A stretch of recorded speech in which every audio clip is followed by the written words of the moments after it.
అందరికీ shalom. Grace gospel ministries వారి అనుదిన వాక్య ధ్యానములో ఈరోజు యోబు గ్రంథము 21వ అధ్యాయాన్ని మనం ధ్యానించుకుంటూ ఉన్నాం. ప్రార్థన చేసుకుని ఆరంభించుకున్నాం. మహోన్నత స్థలములను నివసిస్తూ వేలాది దూతలతో అనునిత్యము పరిశుద్ధుడు పరిశుద్ధుడు పరిశుద్ధుడు అని గాన ప్రతిగానములతో పొగడబడుచున్నటువంటి మా అదోనాయ్ మీ ఘనమైన నామమునకు స్తుతులు స్తోత్రాలు చెల్లించుకుంటున్నా. తండ్రి, ఈ ఉదయకాల సమయంలో నీ వాక్యమును ధ్యానించగలిగే శక్తిని బలమును ఇచ్చి మమ్మల్ని సజీవ లెక్కలో ఉంచిన విధానం బట్టి మీకు వేలాది స్తుతులు స్తోత్రాలు చెల్లించుకుంటూ మరి ధ్యానించబో వాక్యము మా హృదయముల భద్రపరచుకొని తగు రీతిగా ఫలించినట్లుగా మమ్మల్ని బలపరచమని, మా మనోనేతను వెలిగించమని ఈ మా మనవులు మా రక్షకుడు విమోచకుడు శివ మెస్సే నామని అడిగి పొందుకుంటున్నాం తండ్రి. ఆమేన్.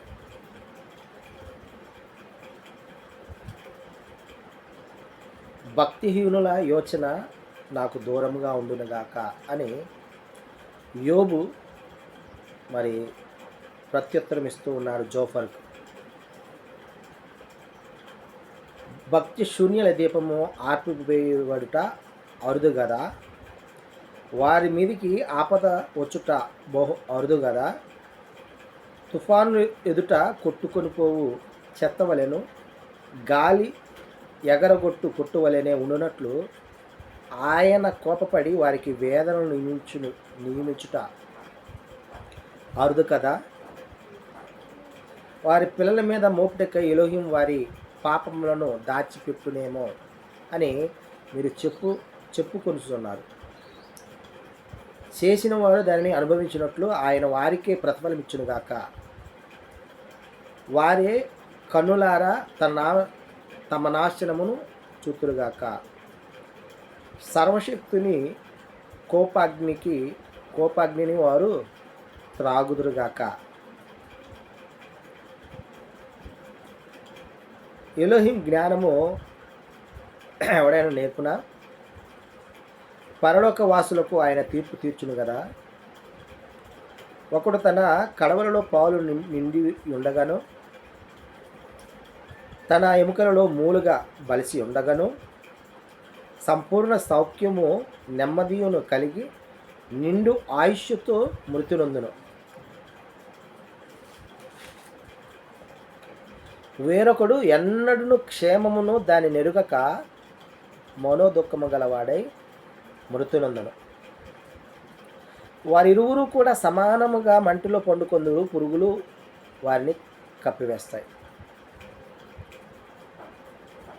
మీ తలంపులు నేను ఎరుగుదును, మీరు నా మీద అన్యాయముగా పన్నాగములు చేస్తూ ఉన్నారు. భక్తిహీనులు నివసించిన గుడారము ఎక్కడ ఉన్నది అని మీరు అడుగుతున్నారే. దేశమును సంచరించుచు ఉన్నవారిని మీరు అడిగినట్లయితే ఈ సంగతులు తెలియజేస్తారు కదా, గుర్తు చేస్తారు కదా. అవేవనగా దుర్జనులు ఆపత్కాలమందు కాపాడబడుదురు, ఉగ్రత దినమందు వారు తోడుకొని పోబడుదురు. వారి ప్రవర్తనను బట్టి వారితో ముఖాముఖిగా మాట్లాడగలవాడెవడు? వారు చేసిన దానిని బట్టి వారికి ప్రతీకారము చేయగలవాడెవడు? వారు సమాధికి తేబడుదురు, సమాధి శ్రద్ధగా కావలి కాయబడును. లెక్కలేనంత మంది వారికి ముందుగా పోయిరి.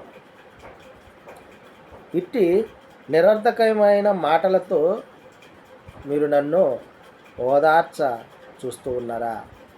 అంటే మీరు చెప్పే మాటలు నన్ను ఓదార్పు కలిగించేవి కాకుండా,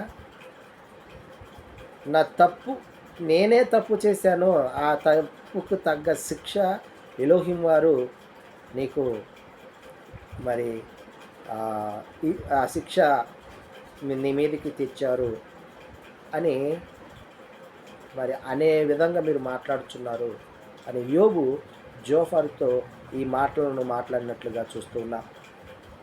ఆమేన్.